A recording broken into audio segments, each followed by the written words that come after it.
Recently in Genshin Impact, many people have been feeling a sense of burnout regardless of where they are in the story. Some of my low AR friends don't feel like there's much point in progressing due to a lack of incentive, and my higher AR friends feel that the endgame and modern rewards are just so lackluster. Even if you just play the game casually, there's just no point. However, with 2.4 on the horizon just in a couple of days, players feel a little more excited about what's to come, and some are very nervous. Also, before the video begins, I'd like to apologize as I still am a little bit sick, so that's why my voice sounds a little bit different.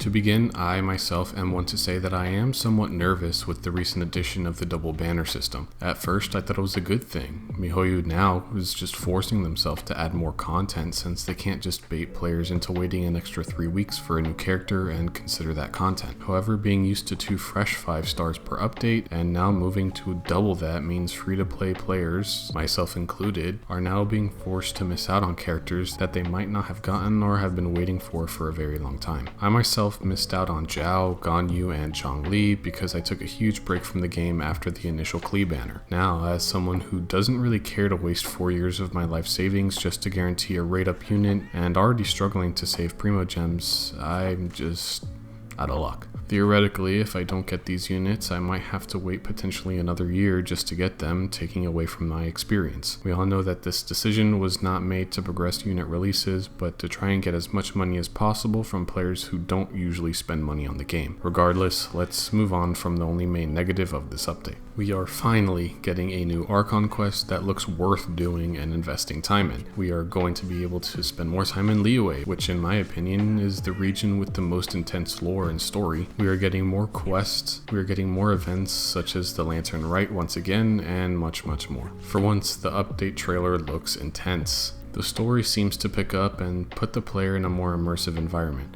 We get to see more enemies that have hype built around them, 2 new characters that look very interesting, and the new areas look literally beautiful. So beautiful that people instantly believe that they used a different game engine to showcase the scenery. As well as everything mentioned before, we're also getting Prosperous Partnership, which lets us obtain a new mell-ø 4-star for free, including Yunjin, 2 new skins, which are much needed. I really wish mell-ø developed new skins. I mean, there are so many other games, even mobile gacha games, that have skins for all of their characters and continuously release them based on advice given to them by their players and Instagram posts, Twitter posts, whatever. I play a game called Mobile Legends Adventures, and let me tell you, there's skins all the time, especially based on the season. Regardless, we're also getting login rewards, Serenity Pot updates, and just more quality of life changes to help improve the game, such as multiple new HUDs and changes to optimizations. The events truly appear to be very promising and enjoyable, especially the new region and the new mechanics. Recently, if you saw my last video, you would know that Genshin Impact burnout is very much real. It's really just been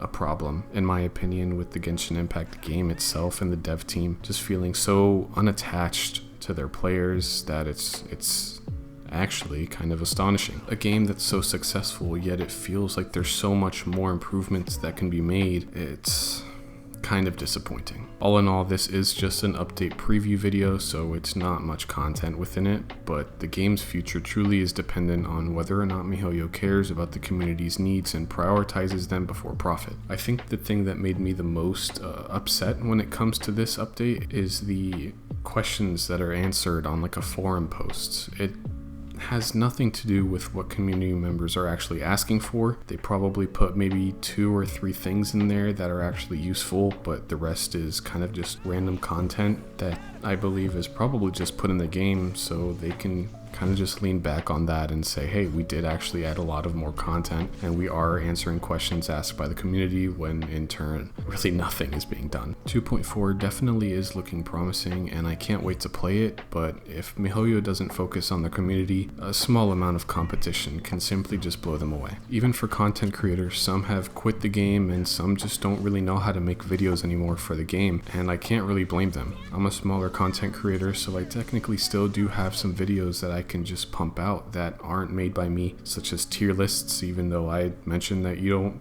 need to look at tier lists anymore, but something like a tier list, I haven't done that before, and that provides me with extra content that I can push out if I ever wanted to. I can react to story quests, I can do this, I can do that other content creators have done, and they can't just reuse that content. One of my favorite content creators, Bwap, is a great example of this. There's just not much more content that he enjoys producing, and I can't blame him. By the way, if you don't know who Bwap is, I would heavily recommend checking him out. He recently has decided to make the decision to maybe not leave Genshin Impact and Honkai Impact, but not really post as more content on it because there's not really much to do regardless. It's not as exciting as it once was.